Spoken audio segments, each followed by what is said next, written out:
In the rolling hills of Maryland, in the year 186, a small wooden house burned to the ground. Inside that house was a clock.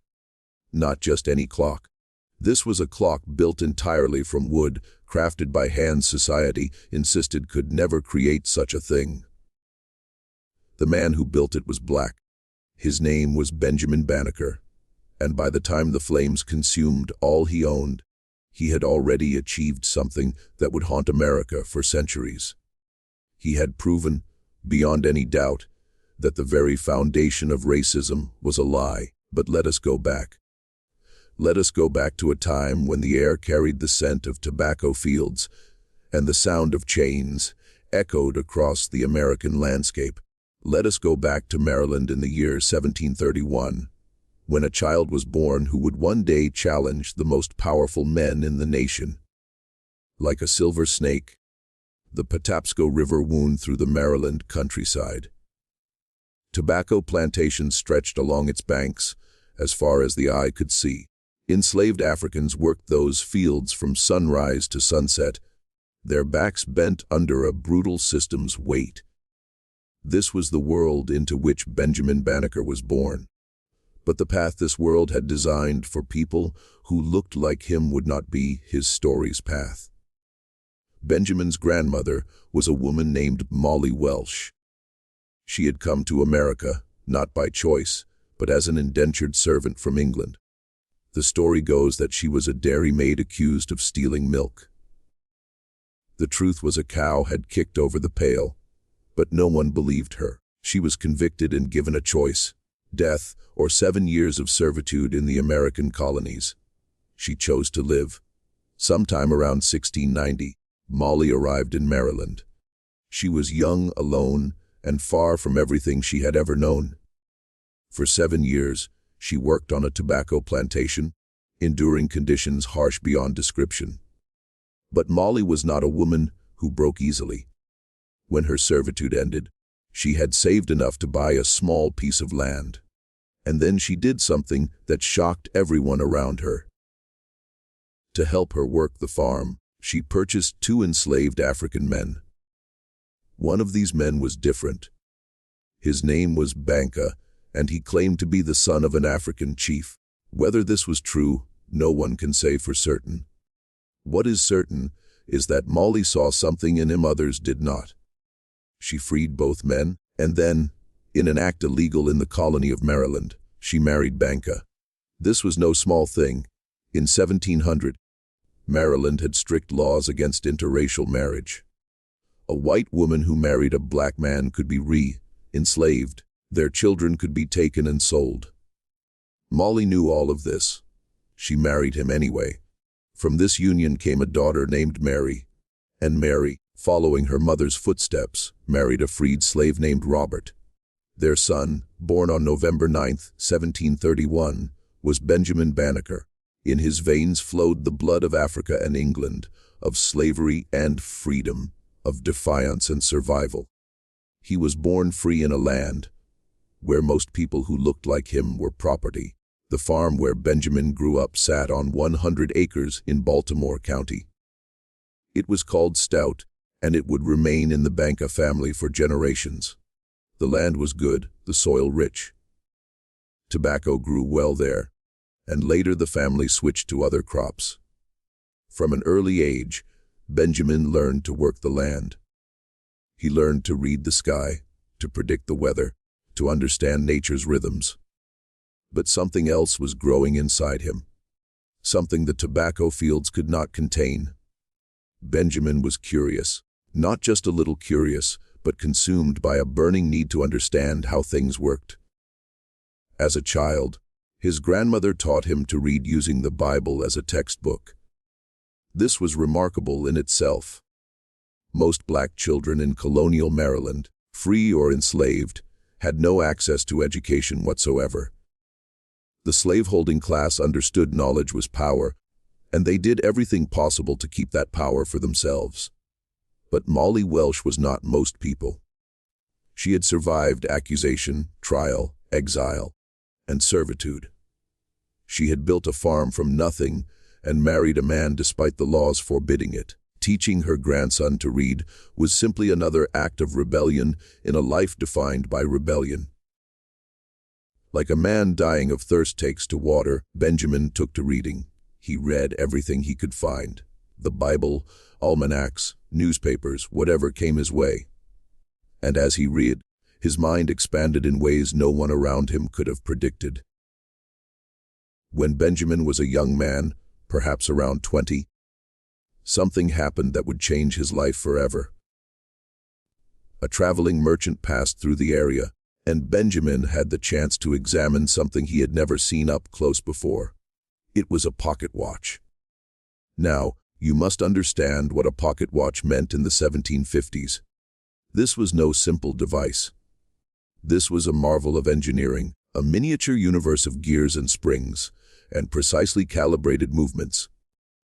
Watchmakers in Europe trained for years, sometimes decades, to learn the art of horology. They used specialized tools, closely guarded techniques, and mathematical calculations considered among the era's most advanced. Benjamin held that watch in his hands and felt something stir inside him. He turned it over, examining every detail. He listened to the steady tick, tick, tick of the mechanism. Then the merchant made him an offer. He could keep the watch for a few days before returning it. What happened next is the stuff of legend. Benjamin took the watch apart. Piece by piece, gear by gear, he disassembled the entire mechanism. He studied how each component interacted with the others. He measured the gear proportions, calculated the ratios, drew detailed diagrams of everything he saw, and then he put it back together exactly as it had been.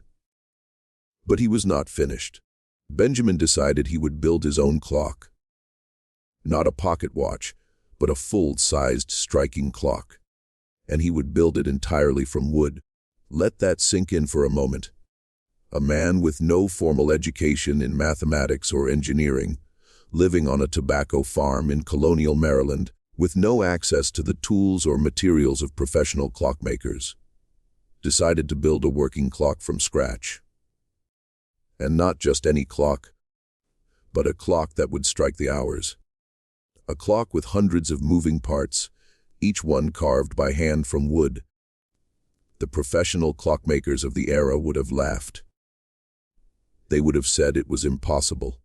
They would have said a black man could never understand the required mathematics, could never possess the needed precision, could never have the patience or skill for such a task. For 2 years, Benjamin worked on that clock. 2 years carving each gear by hand. 2 years calculating and recalculating the ratios.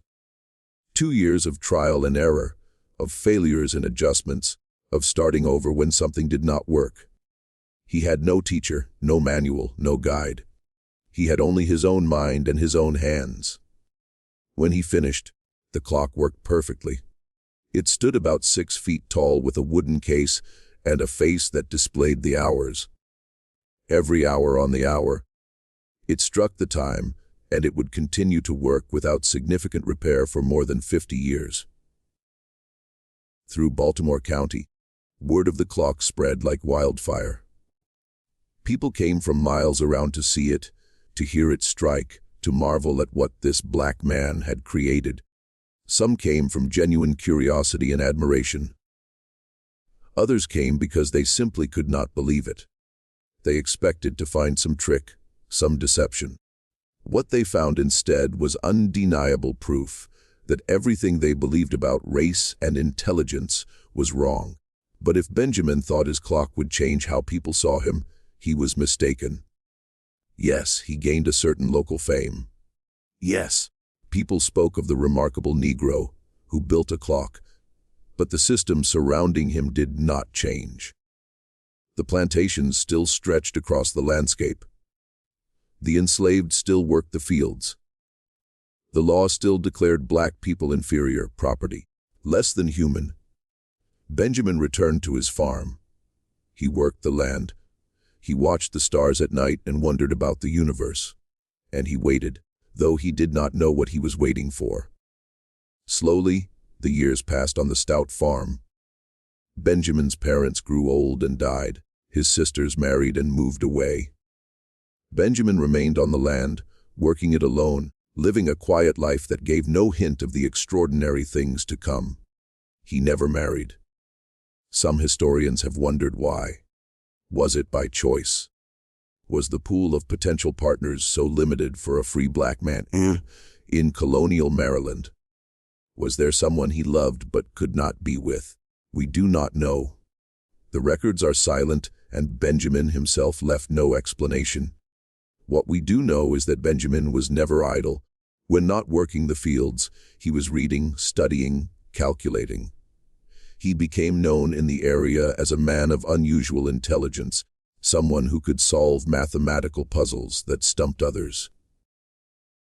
Farmers came to him with surveying questions. Neighbors asked him to help settle property boundary disputes. In his small corner of Maryland, he became something like a sage. But the wider world did not know Benjamin Banneker, and it might never have known him if not for a chance encounter late in his life. In 1771, when Benjamin was 40, a new family moved into the area. Their name was Ellicott, and they were Quakers from Pennsylvania. The Ellicotts were different from most people Benjamin had known. They did not believe in slavery. They believed all people were equal in God's eyes, and they were building something remarkable. The Ellicott brothers were constructing a large mill complex along the Patapsco River. This was no simple grain mill. It was an industrial operation that would eventually include multiple mills, a general store, worker housing, and all the infrastructure of a small town. The area would become known as Ellicott City, and it still exists today. The Ellicott family brought something that would change Benjamin's life: books. Specifically, books on astronomy and mathematics. George Ellicott, one of the younger family members, was an amateur astronomer. He had telescopes, astronomical tables, and the latest scientific texts from Europe, and he was looking for someone intelligent to discuss these matters with. When he heard about the black farmer who had built a clock from wood, he had to meet him. George and Benjamin became friends. It was an unlikely friendship in many ways. George was white, wealthy, and young. Benjamin was black, of modest means, and approaching 60. But they shared something more powerful than any of those differences: a love of knowledge. George lent Benjamin his astronomical texts. He lent him instruments. He answered questions and engaged in long discussions about the movements of planets and stars. And Benjamin, with the same intensity he had brought to building his clock decades earlier, threw himself into astronomy. He was nearly 60 years old. He had no formal education, and he was teaching himself one of his era's most mathematically complex sciences. Within a few years, Benjamin was making astronomical calculations that rivaled professional astronomers. He predicted eclipses. He calculated planetary positions. He did all this using hand calculations that took hours of painstaking work. And he did it with an accuracy that astounded everyone who checked his figures. George Ellicott was so impressed he began to think about something bigger. What if Benjamin published his calculations? What if the world could see what this black man was capable of? In 1790, an opportunity arose to put Benjamin on the national stage. The new United States of America had decided to build a capital city. President George Washington appointed a commission to survey and plan the new federal district. The chief surveyor was Andrew Ellicott, George's cousin, and Andrew needed an assistant skilled in astronomical calculations. George recommended Benjamin. Think about what this meant. The year was 1790. The Constitution had been ratified just 2 years earlier. Slavery was legal in most of the country, and a black man was being invited to help plan the United States Capitol. There were objections, of course.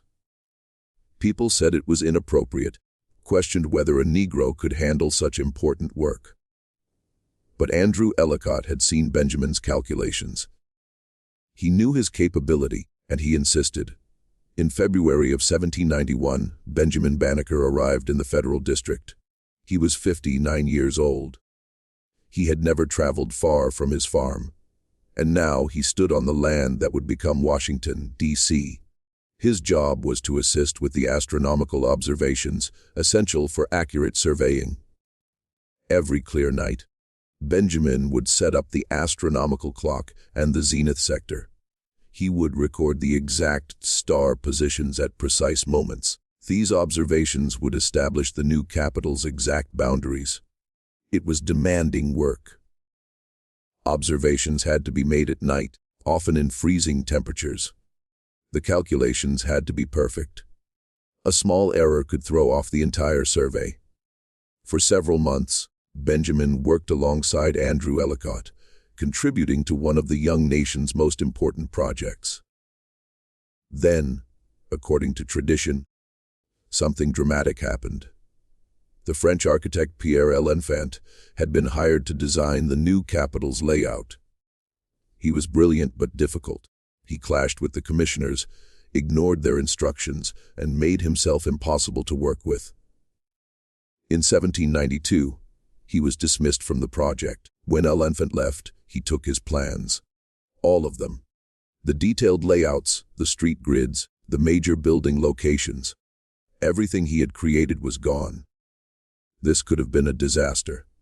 Months of work, potentially lost. But according to a story told and retold for 2 centuries, Benjamin Banneker saved the day. Using his remarkable memory, he recreated L'Enfant's plans from what he had observed during his time on the project. Now, historians debate how much of this story is true. Some say Benjamin's role has been exaggerated. Others point out Andrew Ellicott had his own survey copies, and the crisis was not as severe as legend suggests. The truth is probably somewhere in the middle. What is certain is that Benjamin was there. He contributed to the project, and he became a symbol of what Black Americans could achieve when given opportunity. But Benjamin's greatest act of defiance was still to come.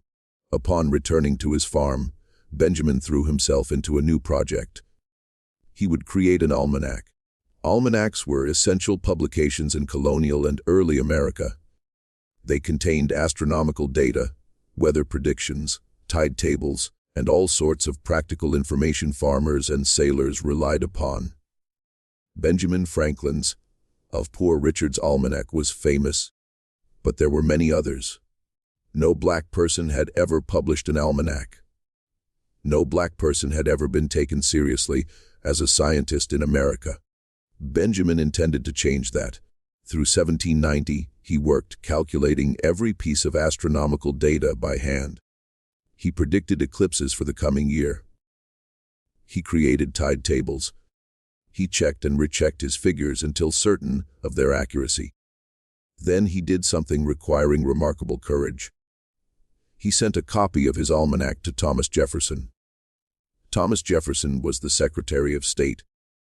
He was the Declaration of Independence's author, the document that proclaimed all men are created equal. He was also a slaveholder who owned hundreds of human beings as property, and he had written in his Notes on the State of Virginia that black people were inferior to whites in reason and imagination. Benjamin wrote Jefferson a letter remarkable for its directness. He reminded Jefferson of his own words about equality. He challenged Jefferson to reconcile those words with slavery's reality, and he offered his almanac as proof that black people were capable of the same intellectual achievements as whites. The letter was long and carefully composed. Benjamin did not rage or accuse. He appealed to Jefferson's reason, to his conscience, to the principles he claimed to believe. He wrote that he hoped Jefferson would embrace the indispensable duty of those who maintain for themselves the rights of human nature, to extend those rights to others. And then he waited. Jefferson's response came within weeks. It was polite, even complimentary. Jefferson said, He was pleased to see evidence of the talents nature had given black people. He said he had sent Benjamin's almanac to the secretary of the Academy of Sciences in Paris as evidence against suspicions of black inferiority. But here is what Jefferson does not do. He did not free his slaves. He did not advocate for abolition. He did not change his views on race meaningfully. In private letters, he expressed doubt Benjamin had really done the calculations himself. He suggested a white man must have helped. This was the response from one of America's greatest champions of liberty. Confronted with living proof his racist theories were wrong, he chose to doubt rather than change. But Benjamin had achieved something important nonetheless. His letter and almanac were published together, becoming powerful tools for abolitionists. Here was undeniable evidence, they argued. Here was a black man who had built a clock, assisted in surveying the national capital, and calculated astronomical tables rivaling Europe's best scientists. How could anyone claim black people were naturally inferior? The almanac was published in 1792. It was a success. Over the following years, Benjamin published additional almanacs, and they sold well throughout the mid-Atlantic states. His name became known far beyond his Maryland corner. For a brief moment, he was famous, but fame did not change Benjamin's life dramatically.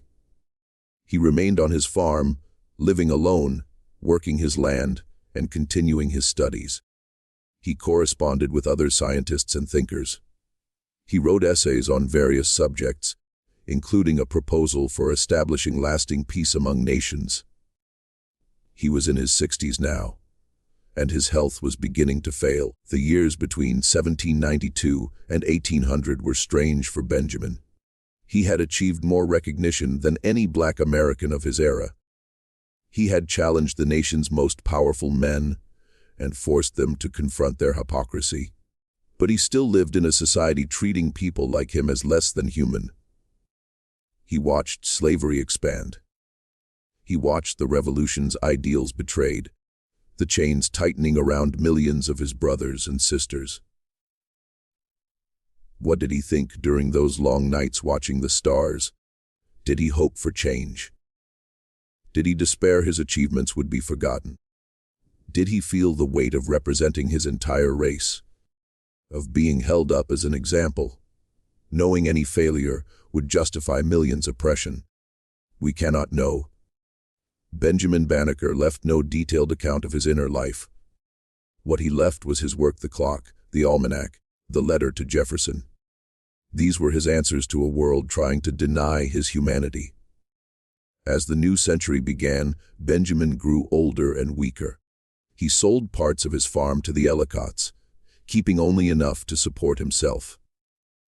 He continued astronomical observations when possible, but his eyes were failing. The man who had spent decades staring at the night sky could barely see the stars. On October 9, 1806, Benjamin Banneker took his last walk. It was a Sunday morning, and he had been visiting a friend. He returned home feeling unwell. He lay down on his bed, and sometime that day, he died. He was 74 years old. What happened next has haunted historians for 2 centuries. On the day of Benjamin Banneker's funeral, as family and friends gathered to mourn, his house caught fire. The flames spread quickly through the wooden structure. By the time anyone could react, the house was fully engulfed. Everything inside was destroyed. The wooden clock that had run for over 50 years. The astronomical instruments, the journals, the letters, the calculations, all the physical evidence of Benjamin Banneker's remarkable life was reduced to ashes. Some historians believe it was an accident, a candle left burning, a spark from the fireplace. Others are not so sure. The timing was too convenient. They argue the fire happened during the funeral, when no one would watch the house. It destroyed everything, proving what a black man could achieve. We will never know the truth. What we know is that when the fire burned out, Almost nothing remained of Benjamin Banneker's material legacy. A few letters survived because sent to others and preserved. The almanac survived because copies had been printed and distributed. But the clock, the journals, the personal papers, all were gone. This was how America treated its first black scientist. In life, it doubted him, questioned him, demanded he prove his humanity repeatedly. In death, it erased his achievements' evidence, whether by accident or design. But here is what America did not understand. You cannot destroy an idea by burning a house. You cannot erase a legacy by reducing paper to ash. Benjamin Banneker had already done something no fire could undo. He had proven, beyond any doubt, that his era's racist theories were lies. He had shown what black Americans could achieve, given even the smallest opportunity. And he had planted seeds that would grow long after he was gone. Abolitionists continued to cite him. Freed black communities told stories about him to their children. Historians wrote about him, trying to reconstruct what was lost. Schools and institutions were eventually named for him. His letter to Jefferson became one of the American anti-slavery movement's most important documents. And perhaps most importantly, Benjamin Banneker became a symbol of genius against oppression, of dignity against degradation, of a man who refused to accept society's limits. This is the end of part 1.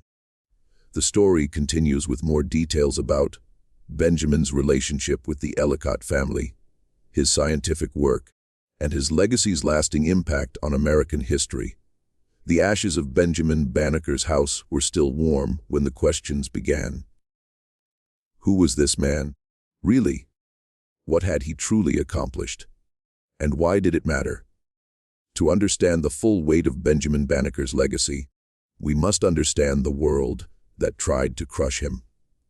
We must understand what it meant to be black in America at the turn of the 19th century, and we must understand that Benjamin's greatest revenge was not violence, not anger, not destruction. His revenge was proof. His revenge was excellence. His revenge was forcing an entire nation to confront its own lies. Let us return to the years before the fire. Let us return to when Benjamin Banneker was still alive, still working, still proving every single day that American racism's foundation was built on sand. The 1790s were a decade of contradiction in America.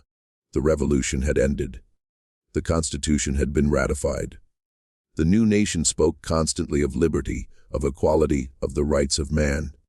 And yet, at that moment, nearly 700,000 human beings were held as slaves in the United States. By 1800, that number would grow to nearly 900,000. The chains were not loosening, they were tightening. In the South, cotton was becoming king. The cotton gin's invention in 1793 made large-scale cotton production profitable as never before. Plantation owners needed more land, more labor, more enslaved bodies to work the fields. The domestic slave trade expanded. Families were torn apart. Children were sold away from mothers. The Middle Passage continued bringing captured Africans to American shores, though the trade would officially end in 1808. This was the America Benjamin Banneker lived in. This was the America telling him he was inferior, that his people were meant to serve, that his skin color determined his mind's limits. And every single day, Benjamin Banneker proved America wrong. His astronomical calculations were not simple arithmetic. They required understanding spherical trigonometry, celestial mechanics, the complex mathematics describing planetary and lunar movements. European astronomers spent years in universities learning these techniques. Benjamin taught himself using borrowed books and instruments, working by candlelight after long farm labor days. Consider what predicting an eclipse meant in the 18th century. There were no computers, no calculators, no electronic aids. Every calculation was done by hand using logarithm tables, adjusting for the observer's location, accounting for the moon's orbit's tiny variations. A single arithmetic error could throw off the entire prediction. Benjamin's eclipse predictions were accurate to within minutes. The astronomical community took notice. When Benjamin's first almanac published in 1792, it included a preface by James McHenry, a Constitution signer and future Secretary of War. McHenry wrote that Benjamin was a free black who had taught himself astronomy and mathematics, and that his almanac was very extraordinary performance. This was remarkable praise from a man of McHenry's stature. But even more remarkable was what McHenry did not say. He did not suggest Benjamin was an exception, a freak of nature, a single anomaly in an otherwise inferior race. He presented Benjamin as evidence of what black people could achieve given opportunity. He wrote that Benjamin's accomplishments proved the powers of the mind are disconnected with the color of the skin. The Abolition Society seized upon Benjamin as a weapon against slavery. Here was living proof racist theories were wrong. Here was a man who had done what white scientists said black people could never do. They distributed his almanacs. They reprinted his letter to Jefferson. They held him up as an example to a nation desperately wanting to believe its own racial lies. But not everyone was convinced. Slavery's defenders had too much invested to let one man's achievements change their minds. They responded with doubt, with denial, with the intellectual dishonesty that has always characterized racism. Some said Benjamin must have had help. They whispered George Ellicott had done the real calculations, that Benjamin merely copied white men's work. This accusation was false, and those who knew Benjamin well completely rejected it. George Ellicott himself stated clearly Benjamin had done all his own calculations, that he had merely provided books and instruments. Others said that even if Benjamin did the work himself, he was simply an exception. One talented individual proved nothing about the race as a whole. This argument was convenient because it could never be disproved. No matter how many talented black people emerged, racists could always claim they were exceptions. And some, like Thomas Jefferson, simply changed the subject. Historians have analyzed Jefferson's response to Benjamin's letter for centuries. On the surface, it appeared polite and even positive. Jefferson thanked Benjamin for the almanac, expressed hope for the black race's improvement, and mentioned sending the work to Paris. But look deeper, and a different picture emerges. Jefferson never mentioned Benjamin Banneker again in any public writings. He never cited Benjamin's achievements in his discussions of race and slavery. He never allowed Benjamin's example to change his mind about black people's fundamental inferiority. In private correspondence, Jefferson expressed skepticism about whether Benjamin had really done the calculations himself. He suggested Benjamin's achievements might result from white assistance or unusual individual gifts rather than racial equality evidence. This was America's great liberty philosopher's reaction when confronted with living proof his racist beliefs were wrong. Rather than change his mind, he doubted the evidence. Rather than question his assumptions, he questioned the man challenging them. Benjamin must have known this. He must have understood no single achievement, however remarkable, would be enough to change minds that did not want changing. But he kept working anyway. He kept calculating. He kept publishing. He kept proving, year after year, that he was exactly who he claimed to be. The almanacs continued through 1797, 6 editions in 28 different printings. They sold throughout Pennsylvania, Delaware, Maryland, and Virginia. They were practical guides for farmers and sailors, filled with useful tide, weather, and planting season information. But they were also political documents, silent arguments against the system holding millions in chains. Each copy sold was a small victory. Each reader using Benjamin's calculations to plan planting or navigation acknowledged. whether admitted or not, that a black man had created something valuable. Each almanac on a white household's shelf quietly witnessed the truth America tried to deny. But Benjamin fought against a seemingly unstoppable tide. The 1790s saw slavery become more entrenched, not less. The Constitution's 3/5 compromise gave slaveholding states disproportionate political power. The Fugitive Slave Act of 1793 made capturing and returning escaped slaves easier. The cotton boom created a demand for enslaved labor, shaping American history for the next 70 years. From his Maryland farm, Benjamin watched all this. He saw auctions where human beings were sold like cattle. He heard stories of destroyed families, ruined lives, extinguished hope. He knew his almanacs, his calculations, his letter to Jefferson. None of it was enough to stop slavery's machine. But what could one man do? Benjamin could not free enslaved millions. He could not change the laws. He could not remake society. All he could do was what he had always done. He could prove the lies were lies. He could leave a record future generations could not ignore. He could plant seeds that might take root long after he was gone. And so he worked. Even as his health declined, even as his eyesight failed, even as farming's physical labor became more difficult, he continued his intellectual work. He wrote essays on various subjects. He corresponded with other scientists and thinkers. He kept his astronomical journals as best he could, recording observations even when barely seeing stars. One of his most remarkable writings was a plan for lasting peace among nations. Benjamin proposed a U.S. Secretary of Peace, a cabinet position working to prevent war, rather than prepare for it. He suggested free education for all children, capital punishments abolition, and pension systems for workers. These ideas were radical for their time, but Benjamin presented them calmly and logically, as if simply common sense. In many ways, Benjamin was ahead of his era in more than astronomy. He thought about social problems not seriously addressed for another century or more. He imagined a more just and peaceful world while his own people were trapped in brutal oppression. This, perhaps, was his greatest achievement. Not the clock, not the almanac, not even the letter to Jefferson.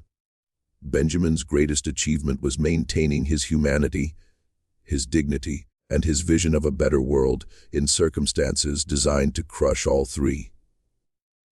The new century's early years were difficult for Benjamin. He was in his 70s now, an advanced age for the era. His body was failing. His sisters had died. He was alone on the farm, with only occasional neighbor and friend visits. The Ellicott family remained close. They continued buying portions of his land, giving him needed survival money. They visited him, brought him books, engaged him in the intellectual conversation he craved. Without the Ellicotts, Benjamin's final years would have been much harder, but even their friendship could not stop time's passage. Benjamin knew he approached the end.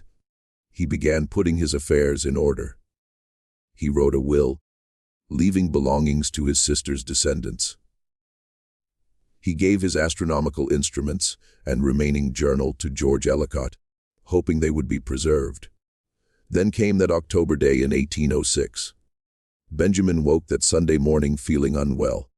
He had visited a friend the day before, talking as always about stars and the natural world. He returned to his farm, to the small wooden house that had been his home for decades. The clock stood in its corner, still ticking, still marking hours as it had for over 50 years. Sometime that day, Benjamin Banneker died. He was 74 years old. The funeral was held 2 days later. Friends and family gathered to mourn a man remarkable in every way. The Ellicotts were there. Neighbors were there.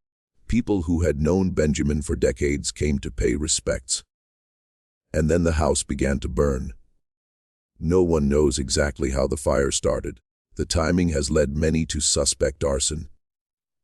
The fire began during the funeral service, when everyone who might have stopped it was away from the farm. By the time mourners saw smoke, it was too late.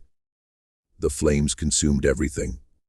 The clock Benjamin built as a young man, the clock that kept perfect time for half a century, melted and collapsed in the heat. The astronomical instruments were destroyed. The journals, the letters, the personal papers, all reduced to ash. Only items already given away survived. George Ellicott had the astronomical journal Benjamin gave him. Some letters survived because sent to others, but the vast majority of Benjamin's material legacy was gone. The fire has become one of Benjamin's story's most debated aspects. Accident or arson? Coincidence or conspiracy? Consider the circumstances. Benjamin had spent his entire life challenging American society's racist foundations.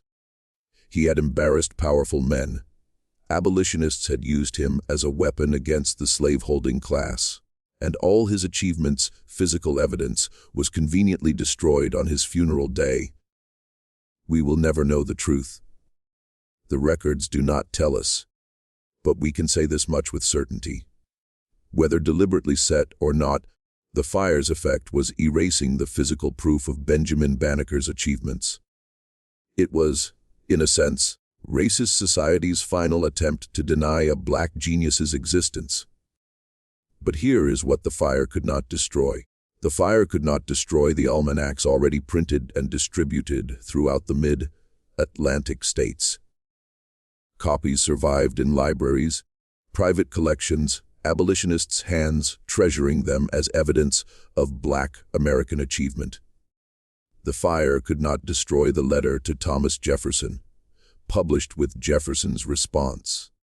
This correspondence became American anti-slavery activism history's most important documents. The fire could not destroy the memories of those who knew Benjamin, who saw his clock, who watched him make astronomical calculations, who witnessed his genius firsthand. These witnesses told others their stories, and those stories became part of the historical record. And the fire could not destroy the idea Benjamin Banneker represented. The idea that black people were fully human, fully capable, fully equal. The idea that slavery was built on lies. The idea that genius could emerge anywhere, regardless of race or circumstance. This idea was Benjamin's true legacy.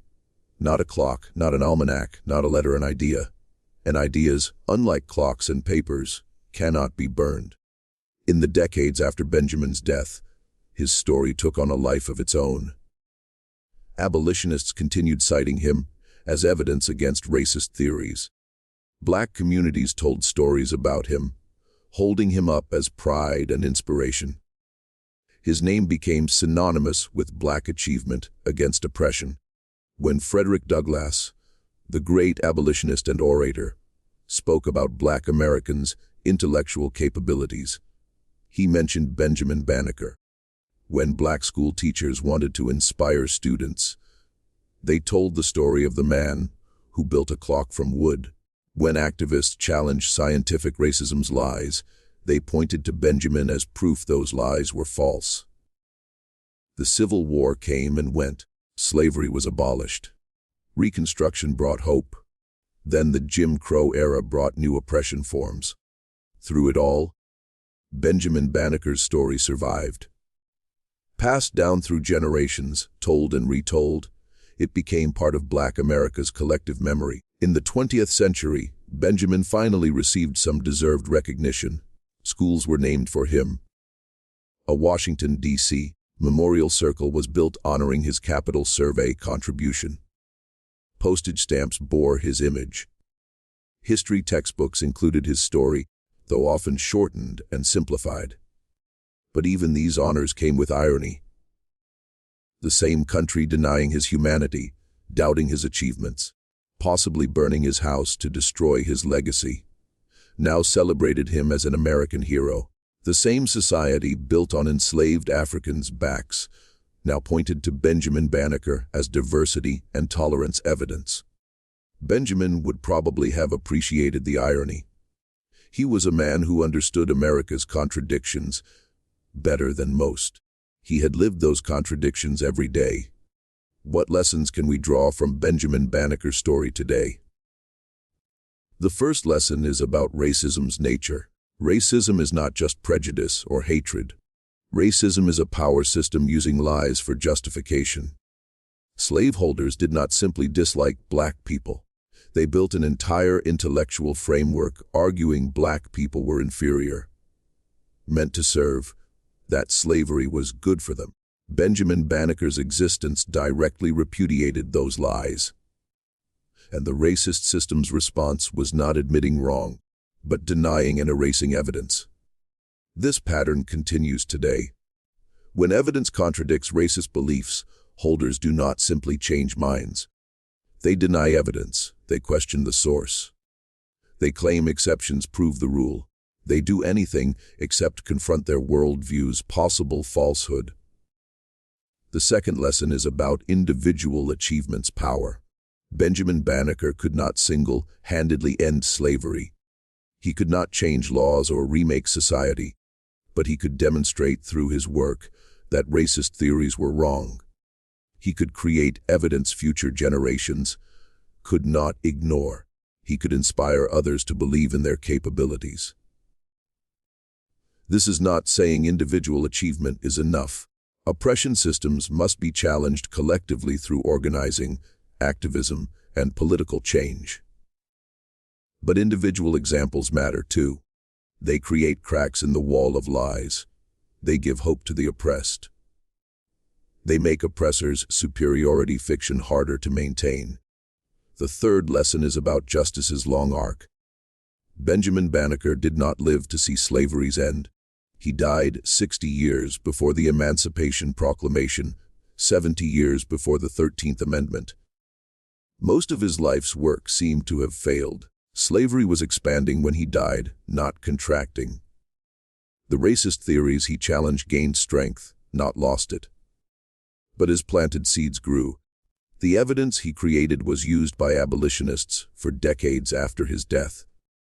His letter to Jefferson became the anti-slavery movement's foundational document. His story inspired countless black Americans to pursue education and achievement despite obstacles. His work mattered even though he never saw results. This is perhaps our time's most important lesson. Justice is not achieved quickly. Change does not come easily. Better world fighters often do not live to see it. But their work matters nonetheless. They plant seeds others harvest. They build foundations others build upon. They create previously non-existent possibilities. Benjamin Banneker's revenge was not destruction. It was creation. He built a clock standing as black genius proof. He calculated almanacs proving black intellectual capability. He wrote a letter challenging America's conscience. He lived a life making racist lies harder to sustain. And when the fire came, when flames consumed his house, possessions, and achievements' physical evidence, the truth remained. The truth that black people were human. The truth that slavery was wrong. The truth that genius knows no color. This truth could not be burned. This truth could not be erased. This truth survived Benjamin Banneker. Survived the fire. Survived Jim Crow and segregation's long dark years.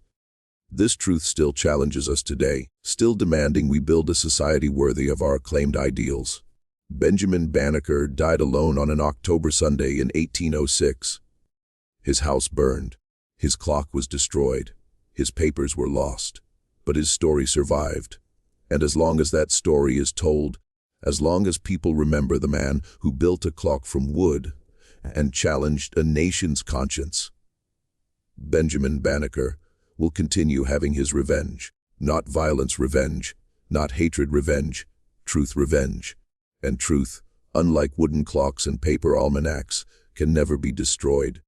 This is Benjamin Banneker's story, a man born free in a slave land. A genius who taught himself the stars of secrets. A black man who looked America in the eye and demanded it live up to its ideals.